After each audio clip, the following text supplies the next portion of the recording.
Welcome to OBSCURUS, your weekly dose of paranormal fiction. Every Wednesday, OBSCURUS features new short stories and serialized novels written by novelist, screenwriter, and voiceover artist Biswajit Banerjee. The realm of the paranormal stretches far beyond the usual horror story. So while you'll get to listen to lots of ghost stories on this podcast, there will also be many tales of lesser-known paranormal themes.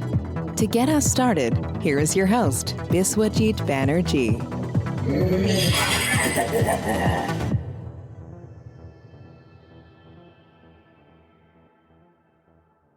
Welcome, dear listeners, to another spine-chilling episode of OBSCURUS, where the shadows come to life and the unseen whispers secrets into the night. I am your host, Biswajit Banerjee, and today we embark on a new journey filled with suspense, mystery, and the supernatural. I am thrilled to introduce our very first serialized novel broadcast on OBSCURUS. Over the next 29 episodes, you will be captivated by the story titled She Wants to Kill. Tonight, we dive into the chilling first chapter, The Bloodless Girl.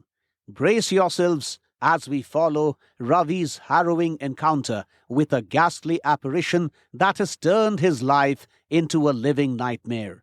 But before we dive in, I want to remind you to visit our website for more exciting content and updates. Don't forget to subscribe to our YouTube channel, where you will find exclusive behind-the-scenes content, interviews, and much more. Your support on Patreon helps us bring you more thrilling episodes, so please consider becoming a patron. The links to our websites are in the show notes.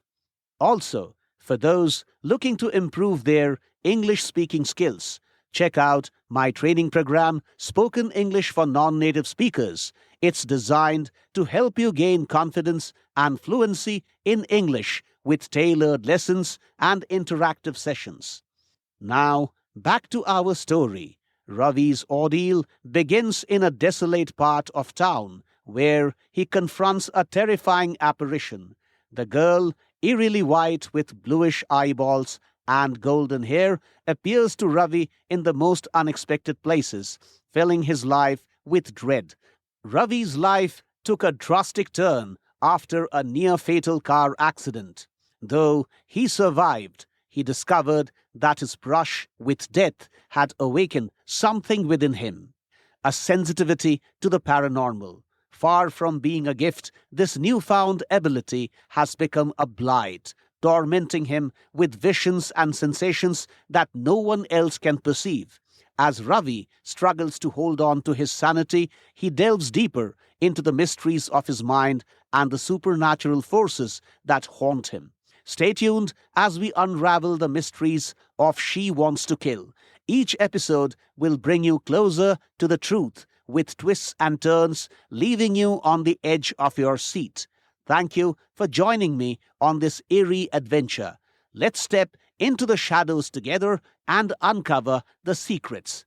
And now, without further ado, let's dive into the first chapter of She Wants to Kill, The Bloodless Girl.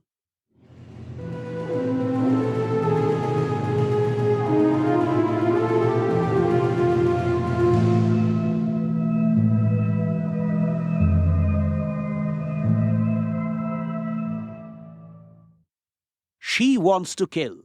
Chapter 1, The Bloodless Girl. Written and performed by Biswajit Banerjee.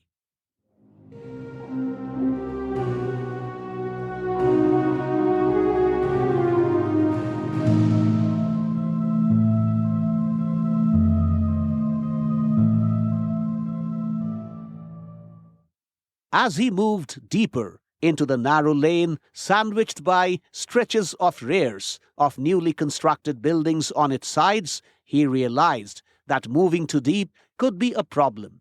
It was the middle of winter, and the light would soon dim.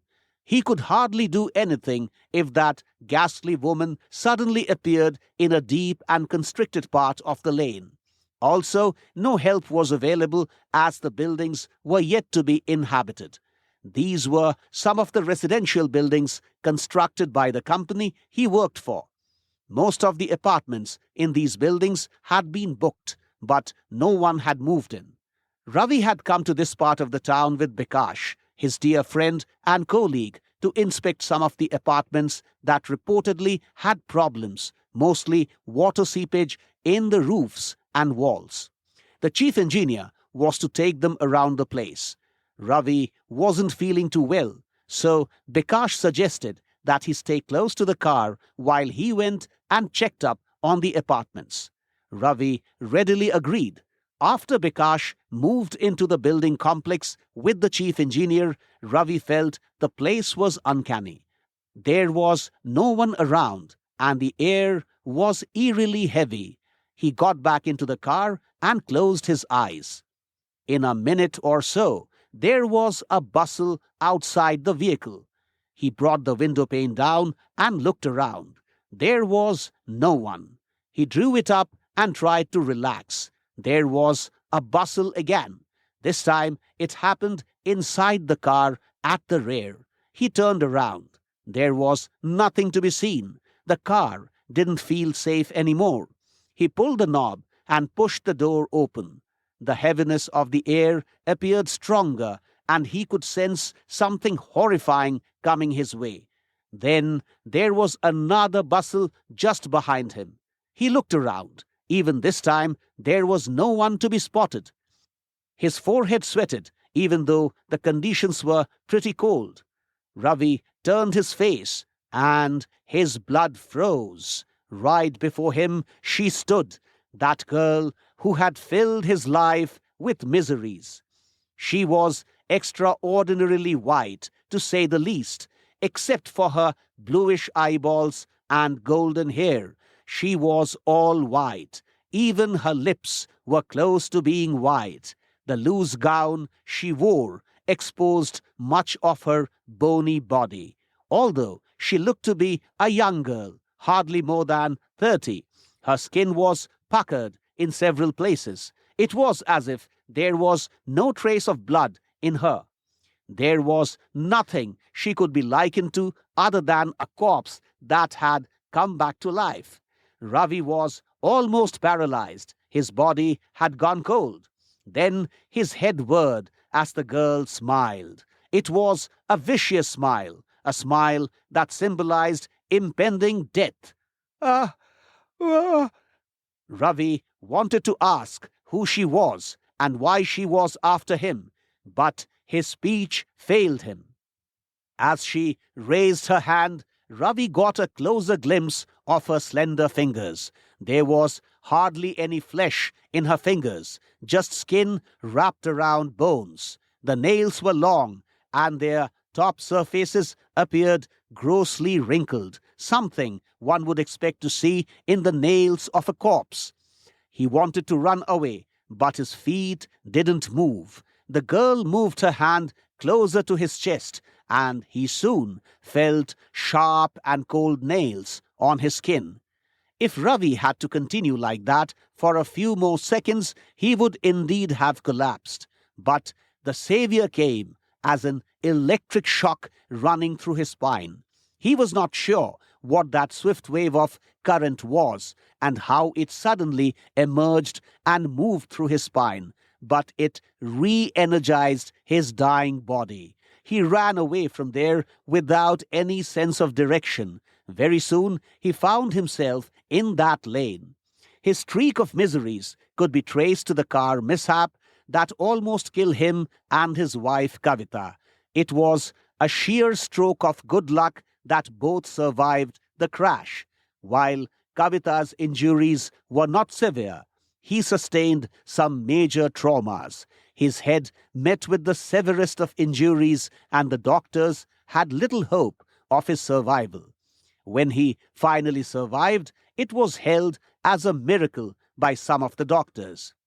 "Oh, I can't tell you how happy I am to see you fit again, my dear," Dr. Bryan, a visiting neurosurgeon, observed with a large grin after Ravi was back in senses. "Your recovery is one of the best medical successes of my career." Recovery.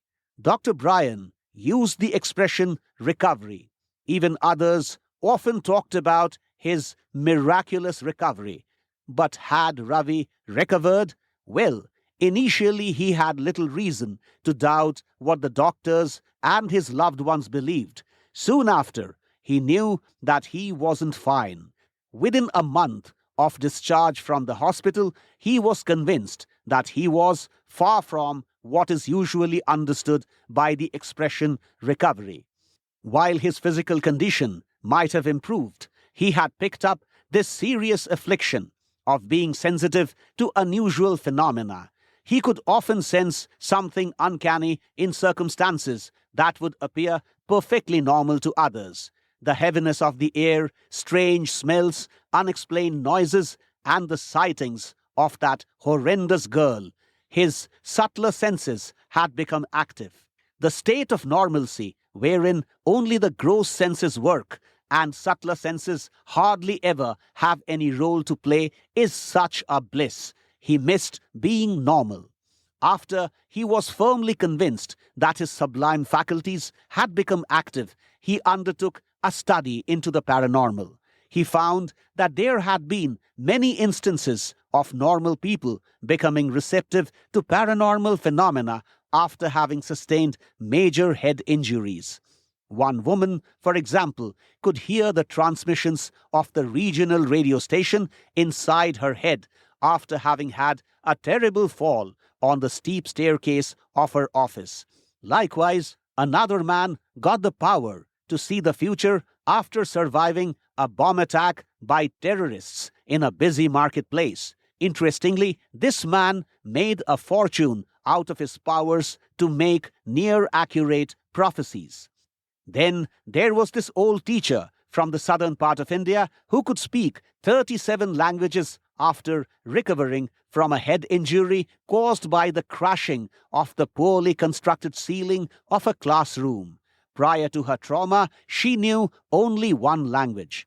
Again, an old man, after having been beaten by some hooligans because of challenging their leader's authority, could talk to the dead after recovery. Incidentally, the hooligans and their leader begged for forgiveness a couple of months after the old man had recovered, for the ghosts friendly to him had turned their powers against these ruffians. After thoroughly studying such cases, Ravi was sure the car mishap had awakened his deeper faculties. In the texts that Ravi studied, some commentators had gone to the extent of calling such abilities gifts.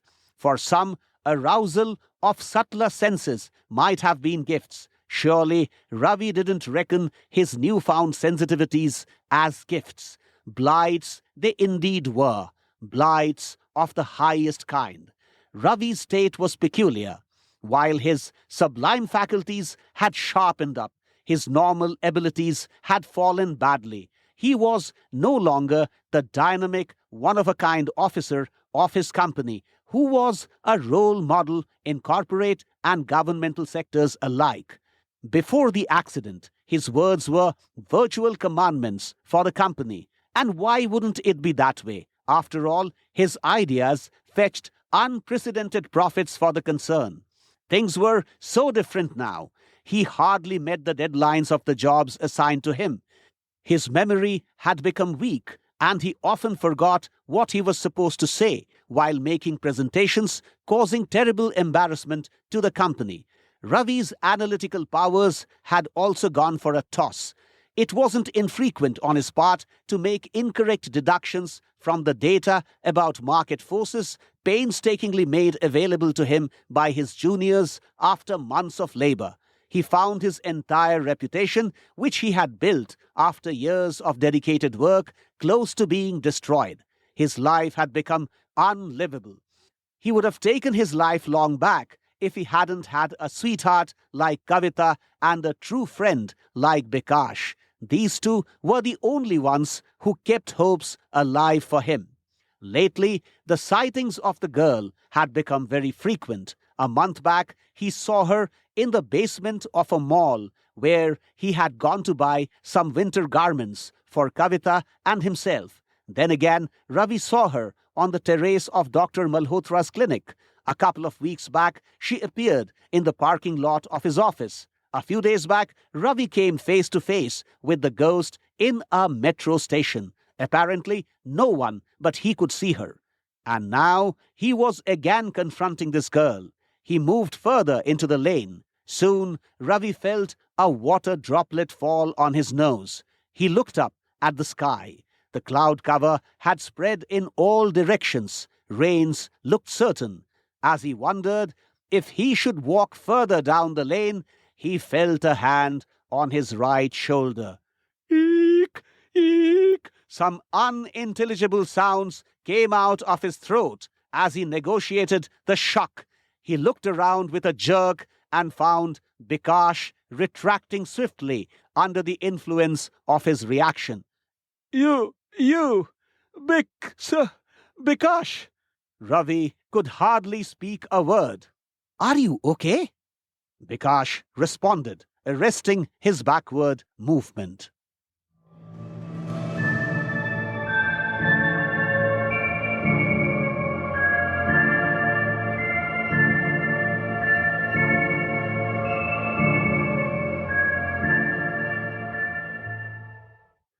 And that, dear listeners, was the chilling first chapter of She Wants to Kill, the Bloodless Girl.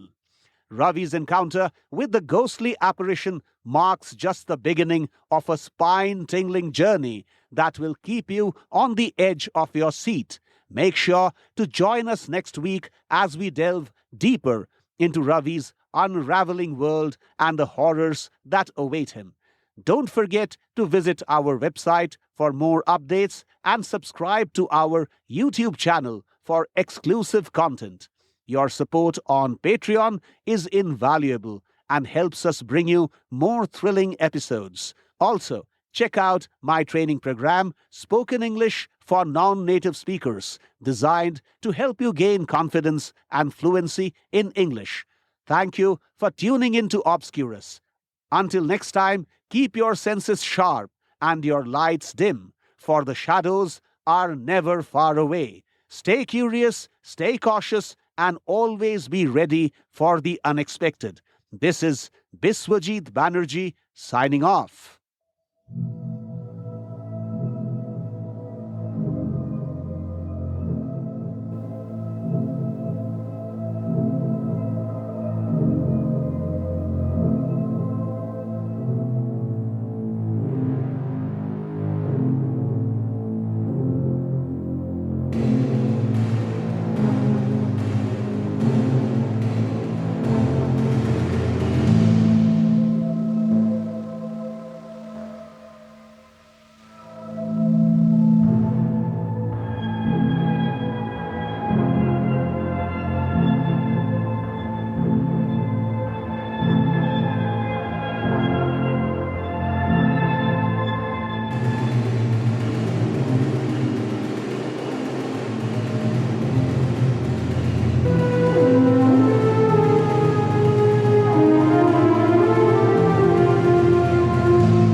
Thanks for listening to Obscurus. If you like what you heard, please subscribe and visit biswajitbanerjee.com for more information about Biswajit's books, movies, documentaries, and other creative pursuits. We shall see you next Wednesday with another episode of Obscurus. Till then, take care.